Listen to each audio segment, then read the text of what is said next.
En ik geloof, waarom van die eerste dag, mensen zich weer aan God te luisteren. En te zijn, dat het niet zo is, van zijn Bibelvers zijn, wat die zeggen, dat was die aard. Wat zich willen te beden, wat ze niet weten, wat niet God is. Weet je waarom ik dat geloof? Wegen dit licht. 6000 jaar terug, als op deze eden heb je gekomen, wegen du en ik in je genoeg leven dan. Want du en ik niet in je genoeg leven dan, dat worden mensen niks, zo staat dan.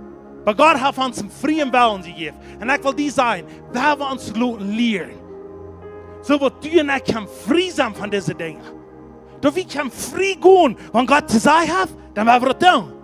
Want je heeft die zo'n vrije willen gegeven, dat du kost met dingen doen, wat hun zin is.